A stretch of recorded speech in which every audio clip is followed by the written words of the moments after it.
안녕하세요. 네. 우리 신혼 부부들이 더 많이 나와서 주님을 찬양하는 그런 시간이 되면 더 좋겠습니다. 오늘 성도님들과 함께 나눌 말씀은요, 고린도후서 4장 말씀을 통해서 질그릇 안에 담긴 그리스도라는 주제로 말씀을 좀 나누고자 합니다. 고린도후서 4장 7절 말씀을 같이 찾아서 읽은 후에 말씀 나누겠습니다. 다 찾으셨나요? 한 절만 읽고 말씀 나누겠습니다. 찾으셨죠? 시작. 우리가 이 보배를 질그릇에 가졌으니 이는 능력의 힘이 큰 것이 하나님께 있고 우리에게 있지 아니함을 알게 하려 함이라. 아멘. 이 말씀은 사실 고린도후서 3장에 이어서 계속되는 바울 사도에 관한 말씀이죠. 사실 이제 3장을 보시면 이 새 언약의 일꾼이라는 말씀이 나옵니다. 그래서 바울 사도가 새 언약의 일꾼으로 자신이 이제 은혜로 말미암아 구원을 얻은 이후에 율법이 아닌 새로운 약속. 그래서 이것은 사실 한마디로 보면 그리스도께서 우리 안에 들어오신 것입니다. 이게 새 언약입니다. 그래서 과거에는 우리 밖에 있던 쓰여진 어떤 기록된 율법으로 하나님 섬겼지만 이제 새로운 시대가 왔다는 것이죠. 그래서 옛 언약이 아닌 새 언약의 일꾼으로 사도 바울이 자신을 이렇게 청구하면서 이 고린도 교회에 자신에게 지금 도전들이 있었습니다, 사실. 그래서 사도권에 대한 도전이 있었죠. 왜냐하면 아시는 바와 같이 바울 사도는 예수님의 12제자가 아니었잖아요. 그래서 후에 다메섹 도상에서 부활하신 그리스도를 대면하면서 그가 이제 회심하면서 이방인의 사도로 세워졌습니다. 그리고 고린도 교회에 복음을 전했고 이후에 이제 고린도 교회가 어려움에 이제 빠지게 되고 여러 가지 문제들이 있었을 때 사도 바울이 서신을 이제 보내죠. 그래서 전서, 후서 또 다른 또 서신서가 사실 있습니다. 내용을 보다 보면 우리가 이제 기록된 거는 전서, 후서지만 세 번째, 네 번째 편지까지 있었다 이렇게 보고 있는데 그래서 이 자신의 어떤 사도권을 변호하는 입장에서 이제 후서는 주로 말씀하고 있어요. 그러면서 내적인 측면에 변화를 말씀하는데 특별히 이 후서 3장, 4장 이 부분은 새 언약의 일꾼으로서 어떻게 그가 섬기고 있는지 그 부분을 중점적으로 다루고 있습니다. 그래서 매우 중요하고요. 그리고 후서 3장 이제 18절 보시면 17절부터 한번 읽어보겠습니다. 주는 영이시니 주의 영이 계신 곳에는 자유함이 있느니라. 그렇죠. 주는 영이시다. 그래서 그리스도께서 사실 생명을 주시는 살리는 영이 되셨죠. 부활하신 이후에 이 말씀을 사실 이제 난해 구절이긴 하지만 이 말씀에 이제 제가 보는 어떤 분별은 이 말씀은 그리스도께서 죽으시고 부활하신 이후에 이제 승천하시잖아요. 그래서 하늘의 우편 보좌에 올라가서 영광과 존귀로 관을 쓰시고 이제 앉아 계신데 보이사 성령을 보내신 것이죠. 그리고 생명 주는 영, 살리는 영으로 우리 안에 보이사 성령을 통해서 우리 안에서 말씀으로 역사하고 계시죠. 그래서 주님은 영이시다 이렇게 말씀하시고 주님의 영이 계신 곳에는 자유함이 있다.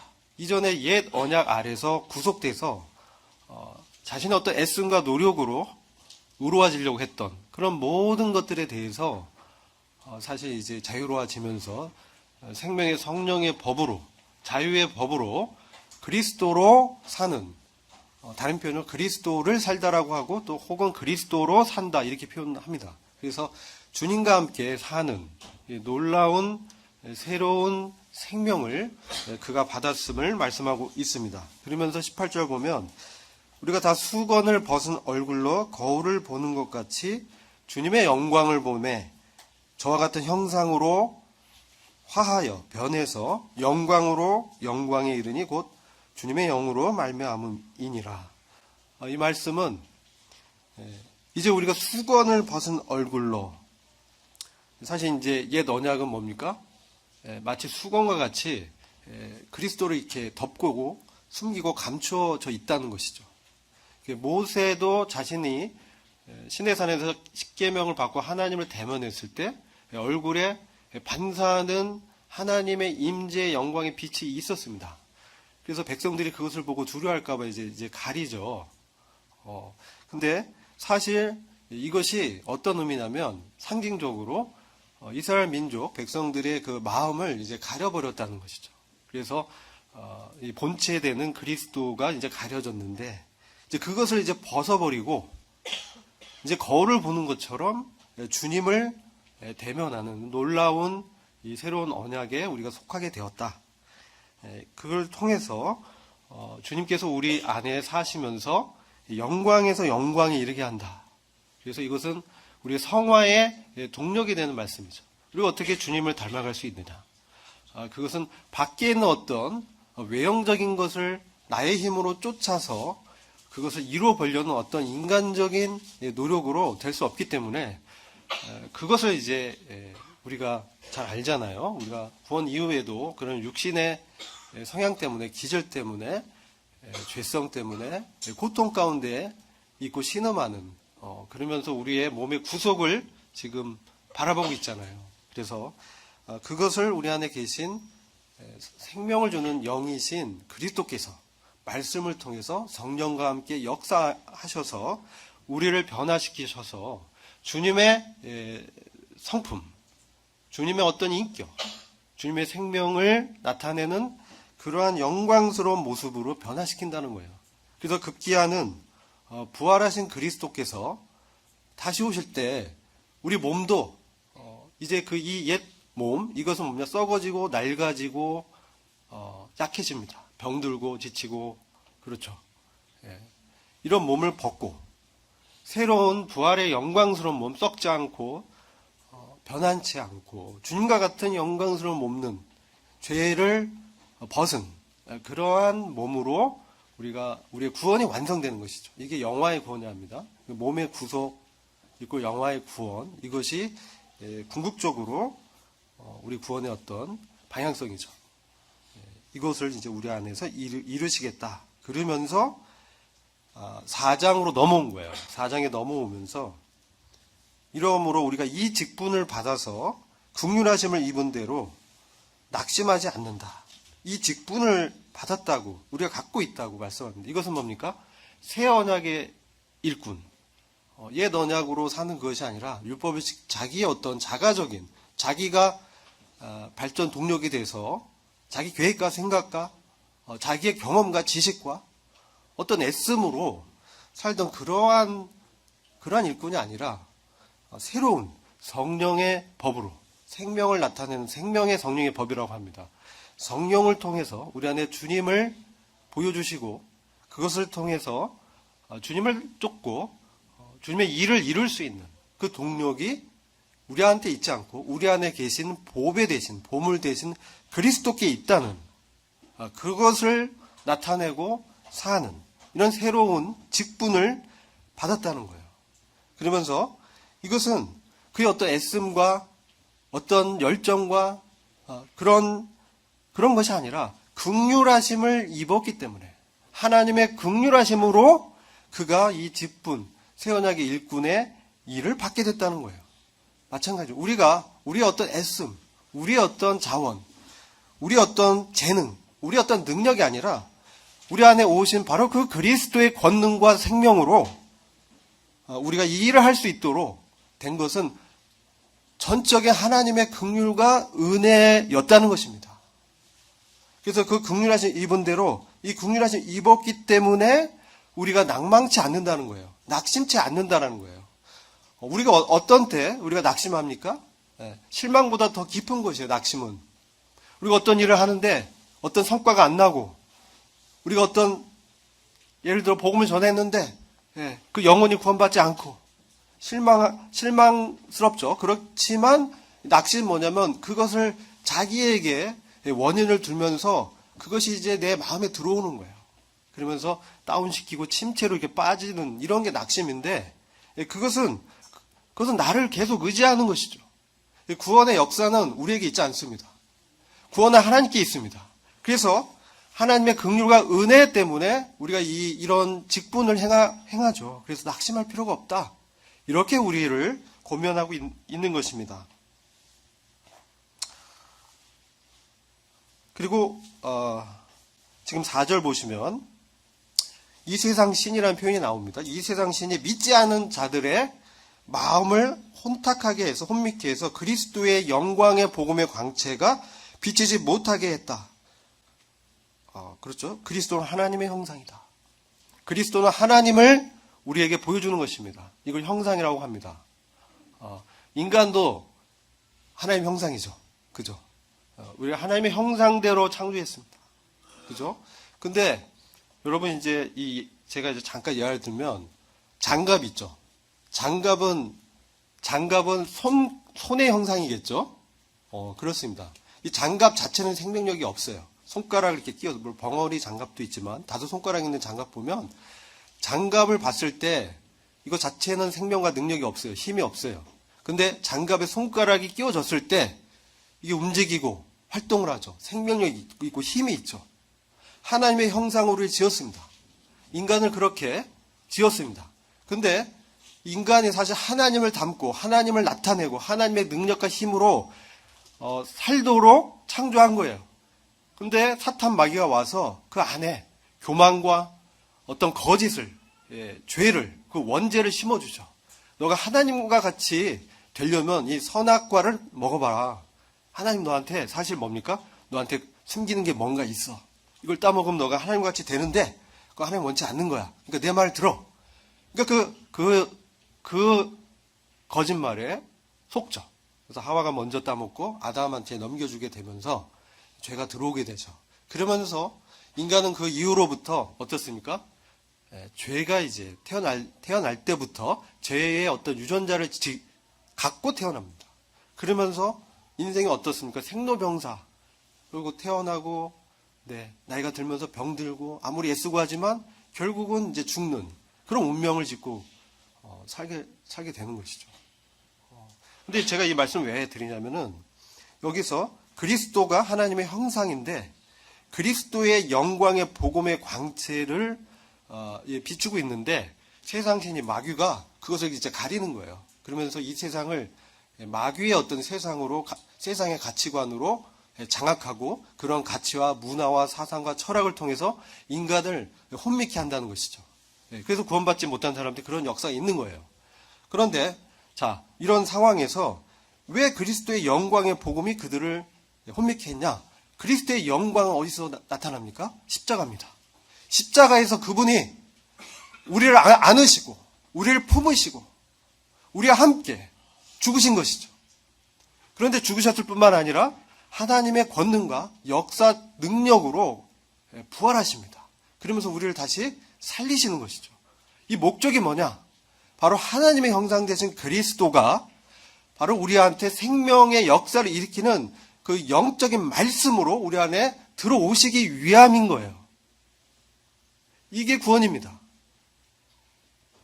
그래서 우리 안에 생명의 역사를 주는 하나님의 말씀인 그리스도가 우리 안에 거하는, 그래서 우리를 이끌고 우리에게 그리스도가 뭐가 됩니까? 우리에게 예수 그리스도는 하나님께 나와서 우리에게 지혜와 의와 거룩과 구속이 되셨다. 이렇게 말씀하죠. 그러면서 예수 그리스도야말로 우리의 양식이 되십니다. 빵이 되시고 음료가 되시고, 그렇죠? 그리고 우리가 그리스도가 우리의 거할 처소가 되어 주시죠. 하나님의 집으로 우리를 지어가십니다. 그러면서 동시에 우리는 그분 안에 거함으로 진정한 영원한 거처, 집이 우리에게 보장된 것이죠. 근데 이 세상은 어떻습니까? 세상의 가치관은 의식주를 위해서, 그렇죠? 입는 거. 우리 오전에 성경 공부 시간에 그리스도로 옷 입고, 우리의 진정한 옷은 그리스도입니다. 그렇죠? 그리고 이제 먹는 거. 우리의 진정한 양식은 영혼을 살리는, 영원한 가치가 있는 영생을 보장해 주는 것이 바로 그리스도입니다. 그리스도의 그 살과 피를 우리가 먹을 때, 그것을 믿음으로 취할 때 우리가 영생을 얻는 것입니다.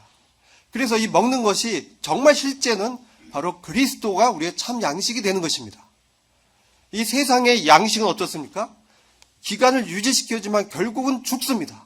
그리고 어떻습니까? 먹는 거에 얼마나 많은 독소가 있습니까? 그렇죠? 간이 해독합니다. 그러나 먹으면 먹을수록 어떻게 됩니까? 나이는 더 들어가고 죽음으로 가는 것이죠. 그게 실체입니다. 다만 우리의 생명을 연장시켜주지만 우리가 영생을 주지 못하는 것이죠. 그런 의미에서 참다운 음식은 그리스도입니다. 이것을 우리가 알아야 됩니다. 참다운 집은 우리가 사는 이런 부동산, 이런 건물이 아닙니다. 우리 얼마나 많은 부동산을 얻기 위해서 대출도 받고 일도 하고 그쵸? 주택 청약 이것도 하잖아요. 근데 이건 뭡니까? 우리가 죽으면 등기부에서 우리 이름이 지워집니다. 그죠?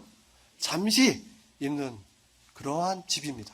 영원한 집이신 분은 우리 그리스도 분이 없다는 것이죠. 그런데 세상 사람들은 이런 의식주의, 세상적인 것을 추구하도록 지혜를 필요로 하고 철학, 모든 경제와 기술과 이런 것들이 이 세상의 의식주를 어떻게 하면 더 잘 얻고 배분받고 살 수 있는지, 이 땅 위에서의 일시적인 삶에 우리들의 주목을 이끄는 것이죠. 그것에 이제 마음을 뺏기게 하고, 그래서 세상신이 사람들의 마음을 혼미케 한다는 게 그런 의미예요. 심지어 그리스도인조차도 구원 이후에 이 세상의 가치관에 휘둘려서 많은 시간을 그런 것들에 뺏기고 있는 그런 것들을 우리는 종종 발견합니다.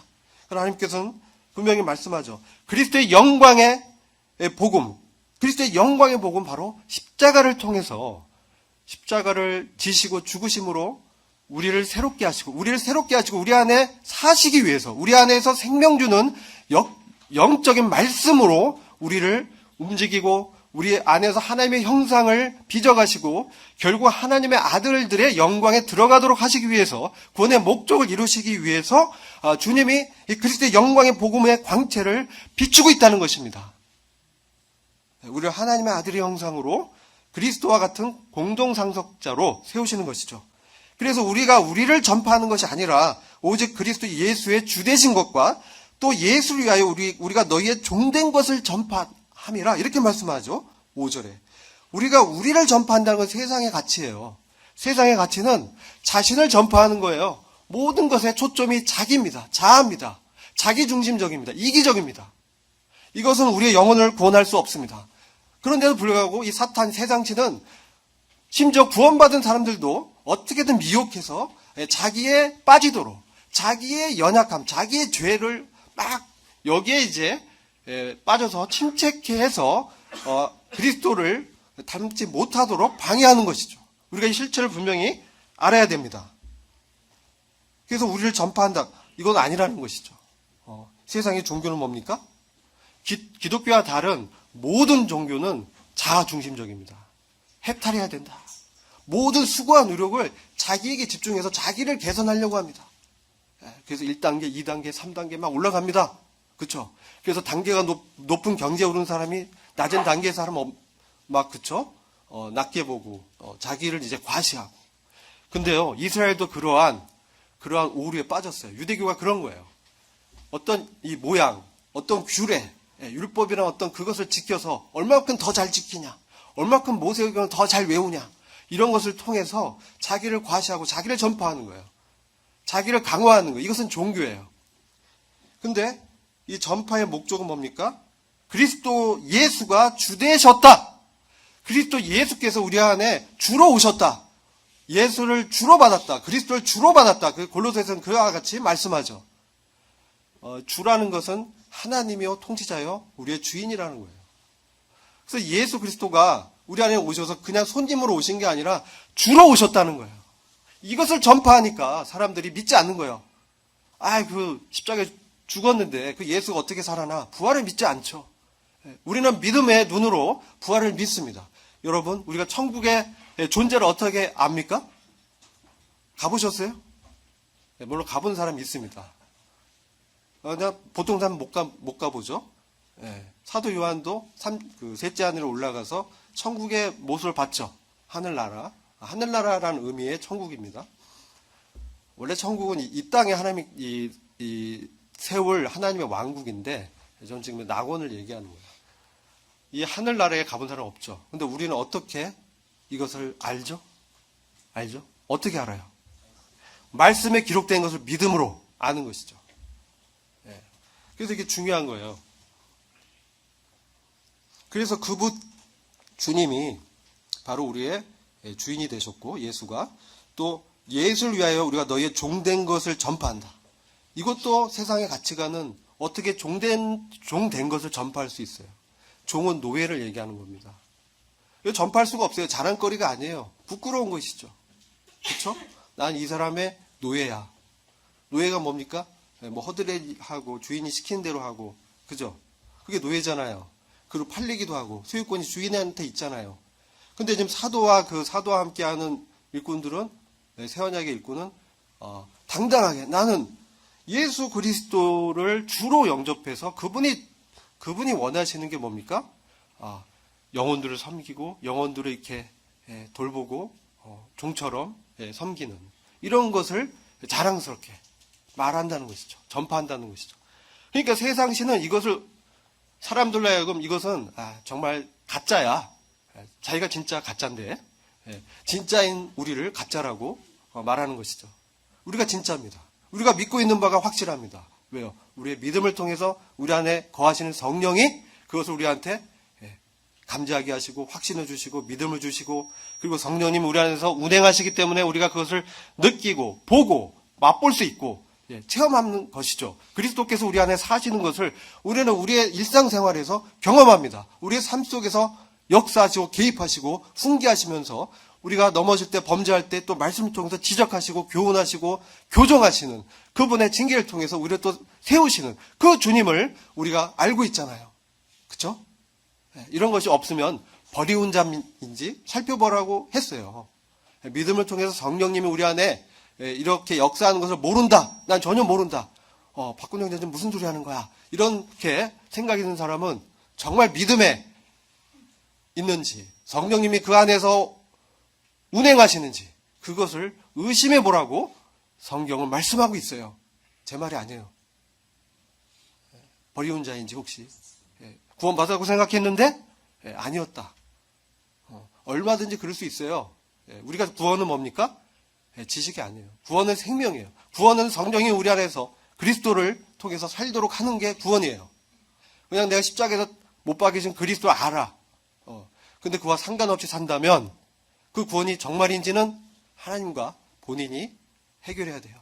그 해결이 어려우면 일꾼들한테 상담을 요청하세요.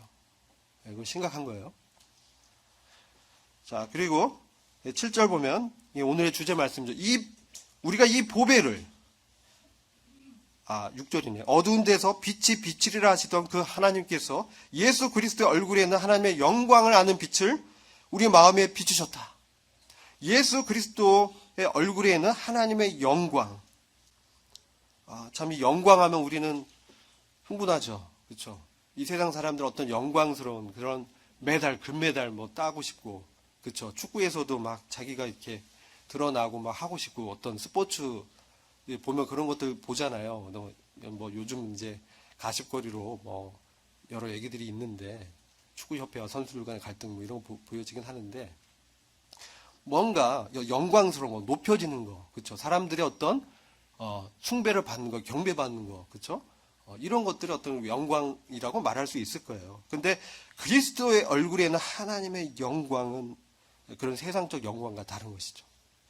십자가를 통과해서, 십자가를 지셔서, 십자가에서 죽어서 하나님의 생명을 우리한테 주신 그것이 영광이에요. 그래서 우리로 하여금 예수 그리스도를 주로 부르고 또 예수 그리스도를 형제라고 부르고 그리스도가 우리의 맏아들이 되신 것이죠.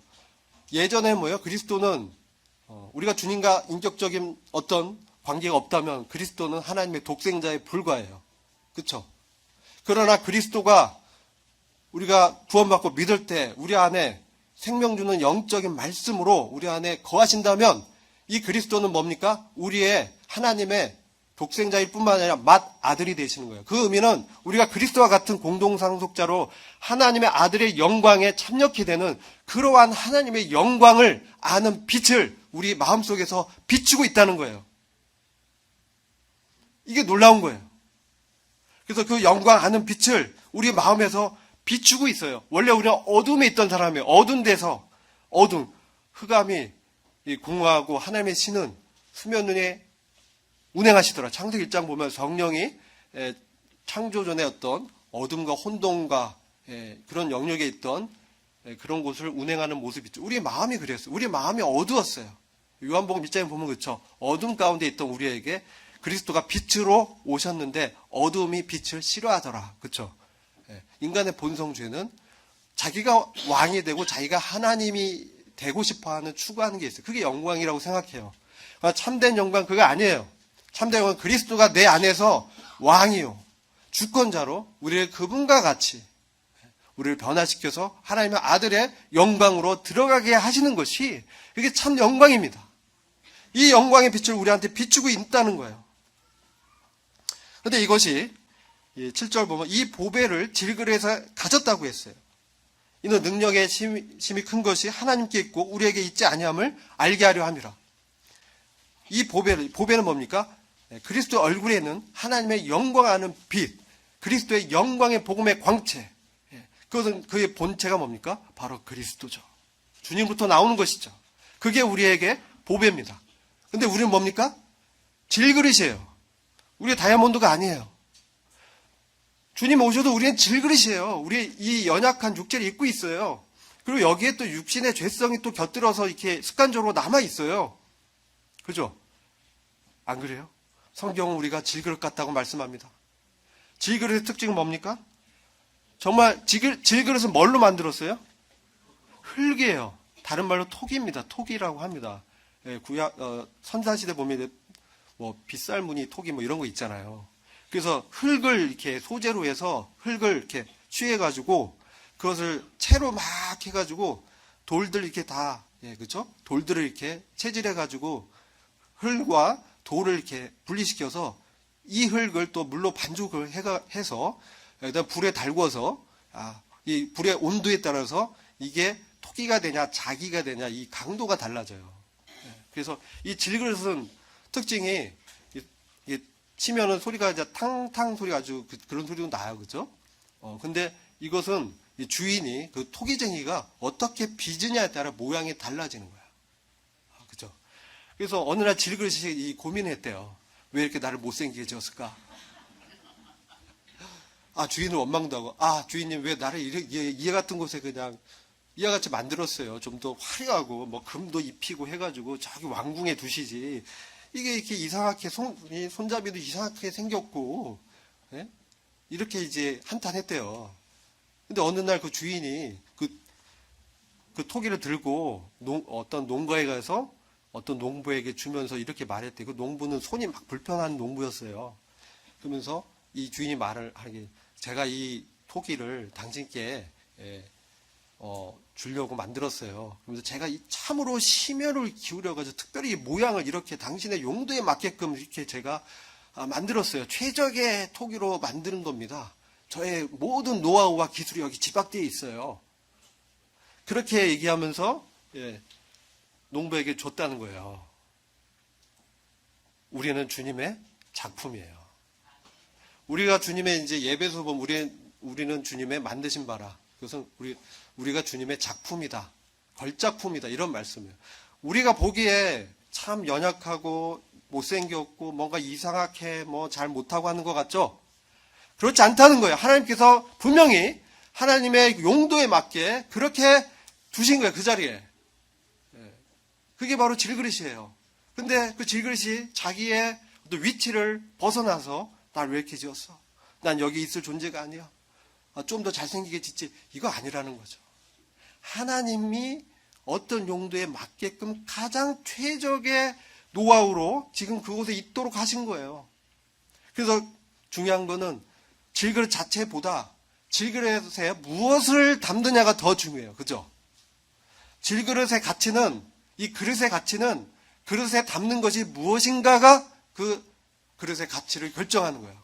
겉은 그럴듯하게 은으로 만들었는데, 그게 이제 예를 들어 요강으로 쓰여봐요. 그죠? 겉은 은이야. 또는 금으로 만들었어. 근데 요강 아시죠? 요강 설명을 생략하겠습니다. 변두예요. 옛날에 어른들이 사용하던 개인용. 근데 금과 은으로 만들어도 담긴 게 배설물이야.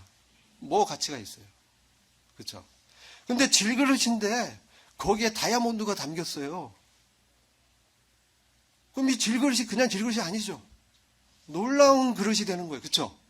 뭐가 담기냐? 우리 안에 누가 계세요? 보배 되신 그리스도가 계셔요. 그래서 우리는 정말 놀라운 존재인 거예요. 주님이 우리를 이전 것은 지나갔으니 보라 새 것이 되었도다. 새로운 창조물로 하신 게 구원이에요. 그리스도께서 오셔서 우리를 새롭게 창조하신 거예요. 인류는 두 가지예요. 하나는 옛 아담에 속한 인류와 이제 마지막 아담이신 그리스도께 속한 이런 인류, 새로운 창조된 인류가 있는 거예요. 우리는 후자예요.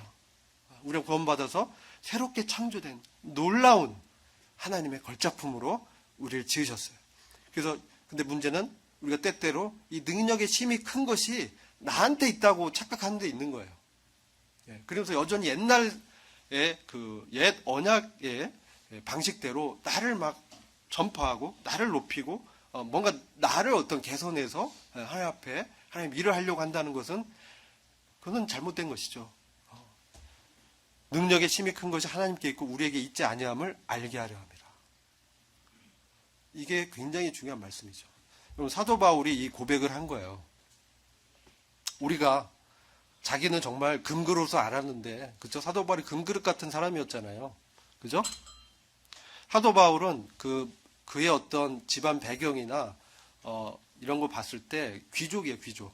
그냥 유대인의 베냐민 집하고 가말리엘 문파에서 수학했고 어학에 능통했고 그 당시 이제 율법으로는 흠잡을 데가 없는 굉장히 그 높은 경지에 이뤘던 그런 사람이에요. 아마 차기 율법 학자로 이렇게 키울 수 있는 그런 수지였죠. 근데 그가 뭐라고 합니까? 자기가 그렇게 쌓았던 모든 것이 뭐예요? 배설물이라고 했어요. 그리스도 아는 지식이 존귀하다. 이게 정말 가치다. 왜냐?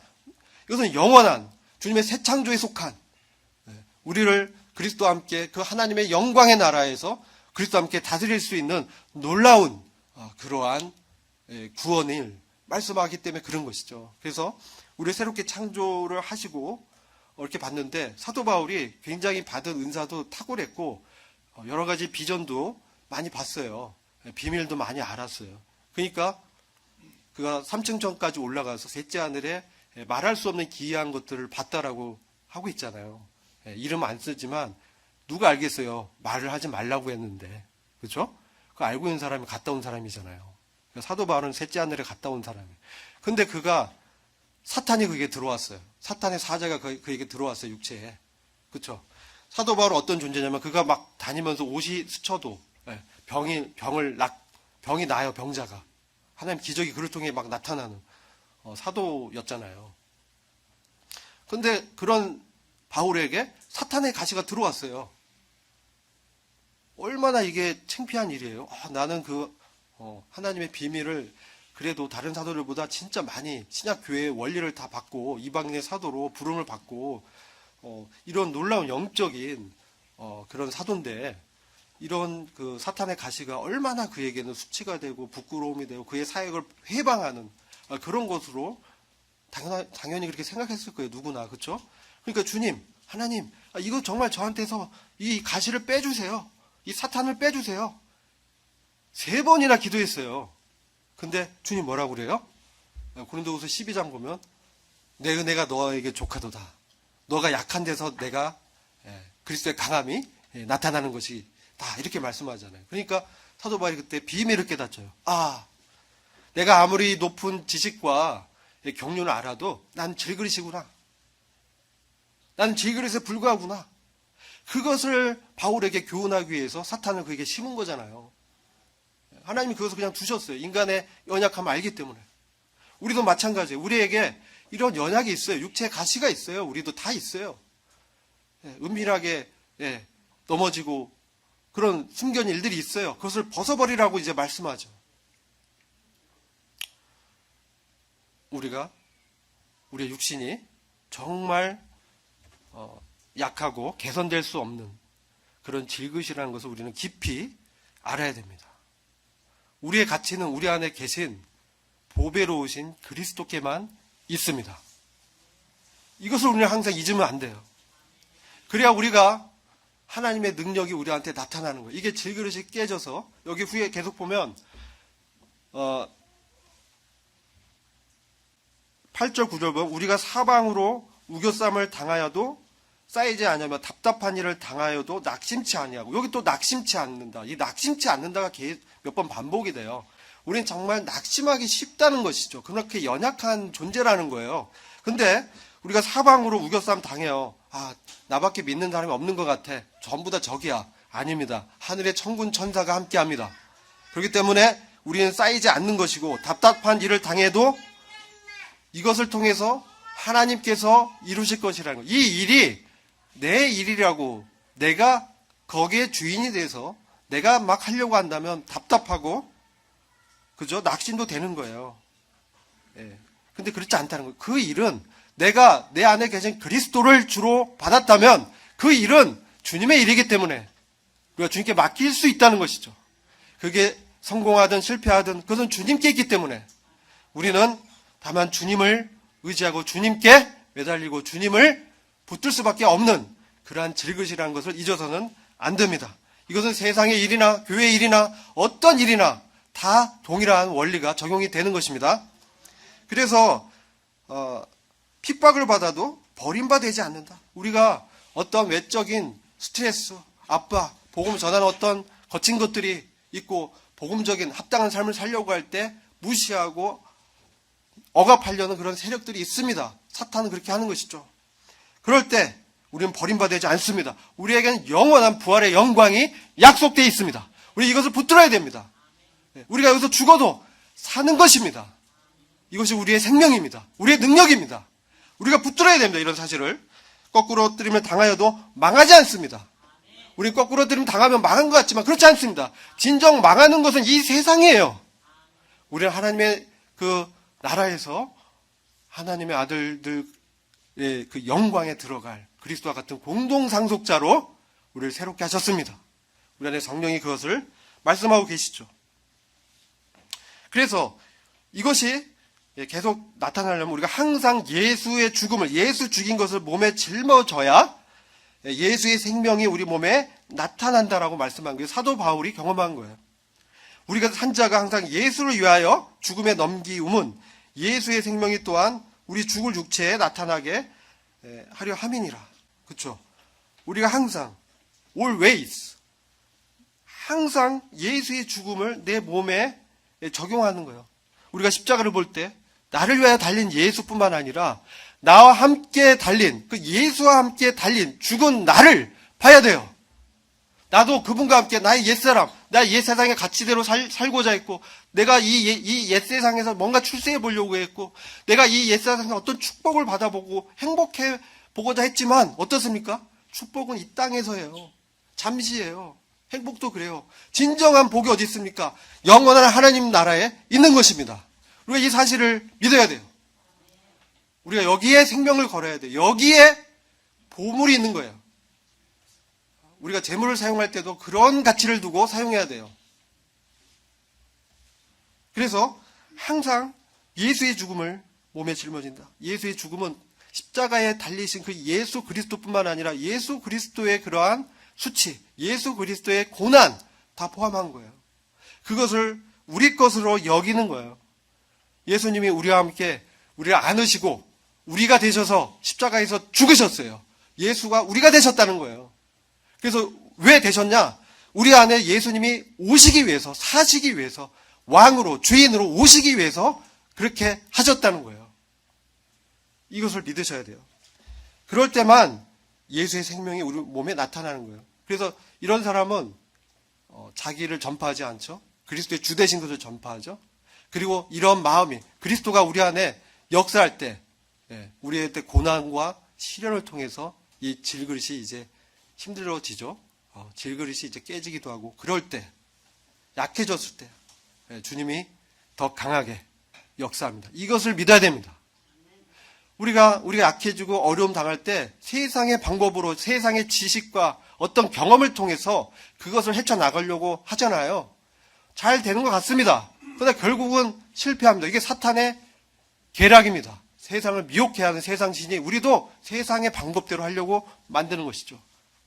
우리 그것을 내려놓고 주님밖에 없습니다 라고 주님 앞에 내려놓고 주님의 긍휼을 구해야 됩니다. 주님께 기도해야 됩니다. 주님께 간절히 기도로 나아가서 우리의 연약한 사정을 아뢰고 그분이 이 문제를 해결할 수 있는 유일한 해결책이고 생명이고 능력이고 부활이고 길임을 우리가 확신하고 주님께 엎드려야 됩니다. 그래야만 이 주님의 역사가 우리 안에서 성령을 통해서 나타나는 것입니다. 그래서 그런즉 사망은 우리 안에서 역사하고 생명은 너희 안에서 하느니라. 그죠?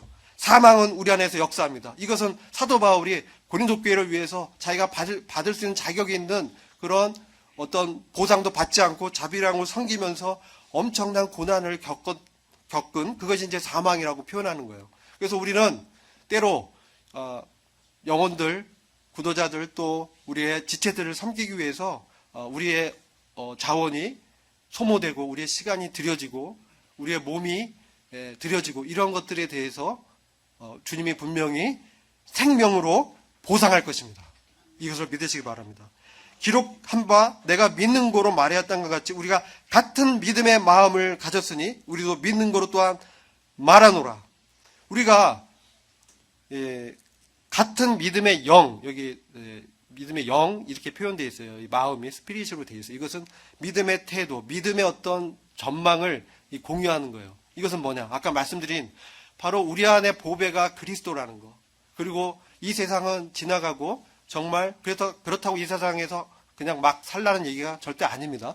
그리스도를 의지해서 주님을 높이는 마음으로 그러한 태도로 이 세상에 성실하게 임해야 되는 것이죠. 그래야 우리의 복음이 효력이 있습니다. 사람들은 말을 믿지 않고 우리의 행동을 믿습니다. 보고 있습니다. 근데 우리는 보이는 것으로 사는 것이 아니라 보이지 않는 것으로 믿음으로, 아까 천국의 존재를 우리가 믿음으로 안다고 했잖아요. 그런 것처럼 믿음의 눈으로 이 상황을 우리 안에 계신 그리스도 앞에서 해결해야 된다. 이게 같은 믿음의 마음입니다. 이것을 우리가 가졌다라고 말하면서 고로 말한다. 담대하게 복음을 전하라고 바울이 권면하는 것입니다. 여러분, 롯은 보이는 소돔성을 택했습니다. 그는 의인이었지만 보이는 바에 따라서 그렇게 살았어요. 아브라함은 보이는 것으로 하지 않았어요. 하나님의 임재, 하나님의 말씀, 그것을 택했어요. 그들의 운명이 어떻게 갈립니까? 아브라함은 그 민족의 조상, 믿음의 조상으로 이름이 남겨있고, 롯은 어떻습니까? 비참한 의인, 그죠? 그를 통해서 모압과 암몬 자손이 나오는 참으로 비참한 그의 아내가 소금기둥이 되어버린, 우리의 가치를 어디에 두고 있습니까? 이 땅입니까? 하늘입니까? 하나님의 말씀입니까? 없어질 이 땅의 지식입니까? 우리는 영원한 하나님의 말씀에 진리 되신 그리스도께 우리의 가치를 두어야 합니다. 그래야 우리의 영광이 영광스럽게 보상받는 그 자리에 저와 여러분이 다른 성도들과 함께 서게 될 것입니다. 기도하고 오늘 말씀 마치겠습니다. 아버지 하나님 감사합니다. 우리 안에 보배로우신 진리 되신 그리스도께서 사시고 말씀하셔서 감사합니다. 우리의 생명이 주님께만 있습니다. 우리의 능력이 주님께만 있습니다. 우리를 참 궁히 여겨주시고 주님이 우리 안에서 왕으로 주인으로 참 사실 수 있도록 우리의 자아를 부인하게 하시고 하늘의 미랄이 썩어져서 열매를 맺는 바와 같이 우리가 주님을 의지해서 주님의 생명으로 우리 자신을 내려놓고 주님의 뜻이 세워지는 우리 대학로 교회가 될 수 있도록 주님 참된 영적인 복으로 축복해 주시기를 간절히 기도합니다. 주님께 참 감사를 드렸고 예수 그리스도의 이름으로 기도했습니다.